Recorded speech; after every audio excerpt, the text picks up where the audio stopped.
आमदार गोपीचंद पडळकरांच्या पुण्यातील इंदापूरच्या सभेला पोलिसांनी परवानगी नाकारली। भिगवण तरुणी अपहरण प्रकरणात पडळकर सभा घेणार होते।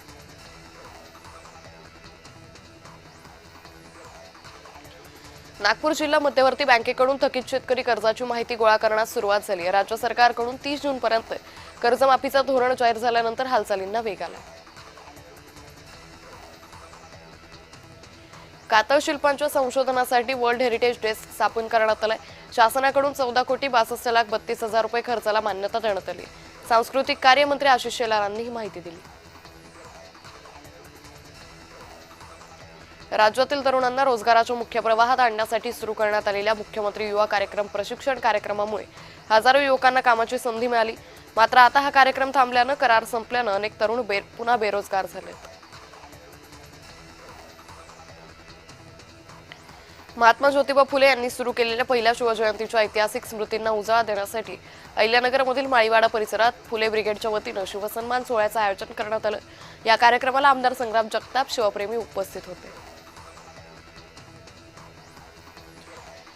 नागपूर शहरातील झाडांच्या अस्तित्वाचा प्रश्न आता न्यायालयात पोहोचलाय। रस्त्यांच्या काँक्रिटीकरण आणि विविध विकास कामांदरम्यान झाडांच्या बुंद्याभोवती पूर्णपणे काँक्रीट टाकल्याने झाडांना पाणी मिळत नसल्याचं याचिकेत नमूद केलंय। स्थानिकांनी याचा विरोध केला। जळगावमधील डॉक्टर मिनाज पटेल यांनी प्लंबरच्या साहाय्याने 3 वर्षाच्या सानिया मानियार या बालिकेच्या डोक्यात अडकलेल्या अॅल्युमिनियमचं भांडं सुखरूप काढलं। भांड्यात जीव अडकलेल्या या 3 वर्षीय बालिकेचं कटरनं भांडं कापून प्राण वाचवले। सातारा नगर परिषदेमार्फत शिवजयंती कार्यक्रम होतोय। यामध्ये अघोरी नृत्य नावाच्या एका कार्यक्रमाचं आयोजन करण्यात आलंय। अघोरी नृत्याचा कार्यक्रम रद्द करण्याची मागणी महाराष्ट्र अंधश्रद्धा निर्मूलन समितीकडून करण्यात आली आहे।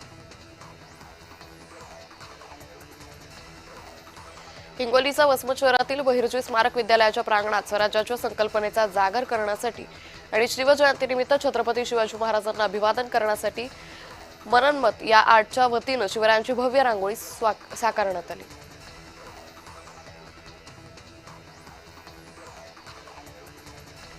शेतकरी विरोधी भारत अमेरिका कृषी करारावरून बीडमध्ये शेतकरी आक्रमक झाले। बीड जिल्हाधिकारी कार्यालयासमोर केंद्र सरकार विरोधात घोषणाबाजी करत प्रतिकात्मक कराराचं दहन करण्यात आलं। सेवानिवृत्त सरन्यायाधीश भूषण गवईंना स्वातंत्र्यवीर दादा उंडाळकर सामाजिक पुरस्काराने गौरवण्यात आलं। कराड तालुक्यातील उंडाळे इथं थोर स्वातंत्र्य सेनानी दादासाहेब उंडाळकर यांच्या 52व्या स्मृती दिनानिमित्त हा कार्यक्रम आयोजित होता।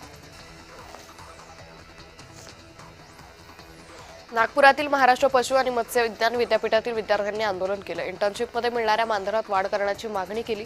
सरकारने आश्वासन देऊनही मागणी पूर्ण न झाल्यास राज्यभरात मोठं आंदोलन उभारण्याचा इशारा दिलाय।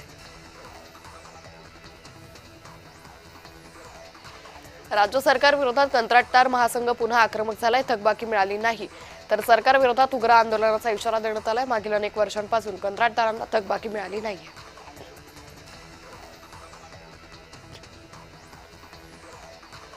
आयटीआयचे विद्यार्थी आपत्ती व्यवस्थापनाचे धडे गिरवणार आहेत। कौशल्य विकास विभाग आणि श्री अनिरुद्ध बापू आपत्ती व्यवस्थापन अकादमी यांच्यात सामंजस्य करार झालाय। महाराष्ट्राचे आराध्य दैवत छत्रपती शिवाजी महाराजांची जयंती अवघ्या काही दिवसांवर आलेली या निमित्तानं संपूर्ण जिल्ह्यात शिवभक्तांकडून जय्यत तयारी सुरू आहे।